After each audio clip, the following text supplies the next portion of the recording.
Look at your skin right now. If you're not African, it is almost certainly lighter than the skin of every single human being on Earth 60,000 years ago. Everyone, no exceptions. Every human alive today descends from dark-skinned African ancestors, which means somewhere along the way, entire populations lost that pigmentation, gradually, generation after generation, until skin tones spread across a spectrum that didn't exist before. So what actually happened, and why did it happen to some populations and not others? The answer starts with something most people never think about.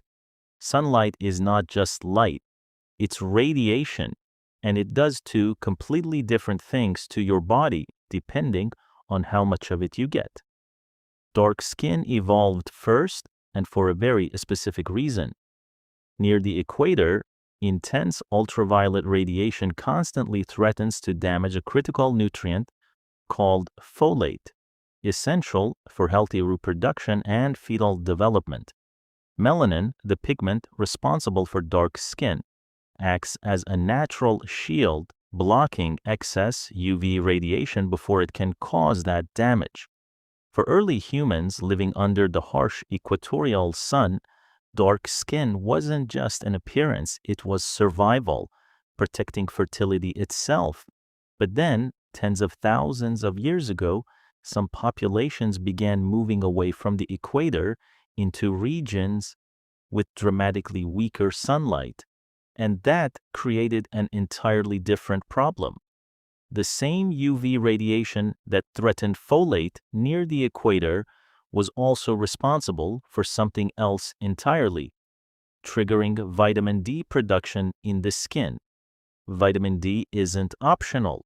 It's essential for bone development, immune function, and overall survival. And in low sunlight environments, dark skin, so effective at blocking radiation near the equator, became a serious liability. It blocked too much of the very light needed to produce vitamin D at all. This created what researchers call an evolutionary trade-off, one that played out differently depending on exactly where a population ended up living. Populations that migrated into low sunlight regions faced a slow motion crisis.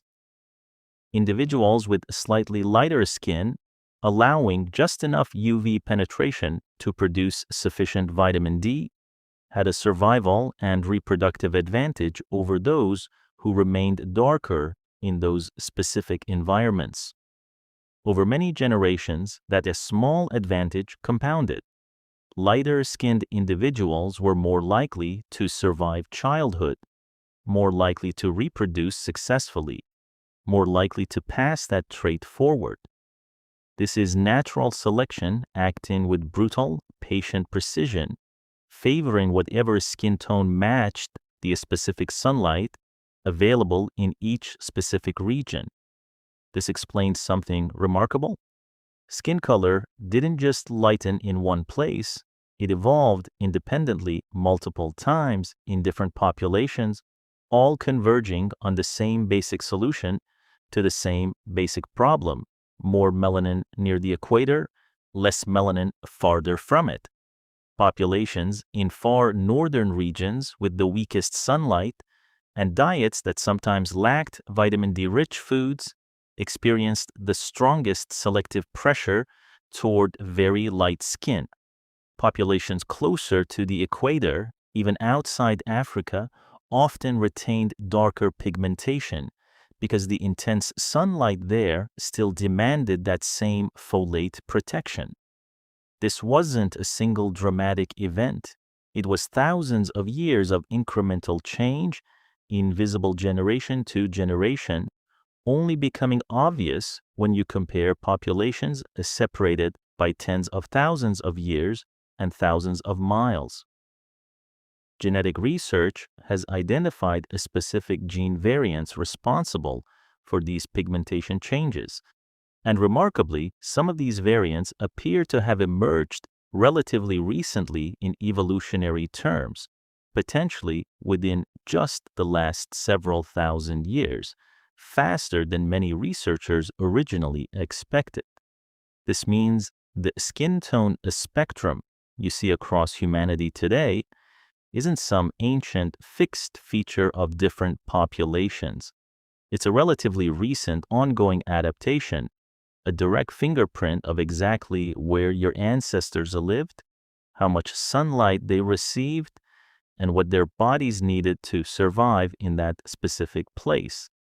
Every skin tone on Earth right now represents a different solution to the exact same equation. How much sunlight protection versus how much vitamin D production, balanced precisely for one particular patch of the planet. You are not looking at random variation when you look at human skin color. You are looking at a map of where your ancestors stood, generation after generation, beneath a sun that never stopped shaping them.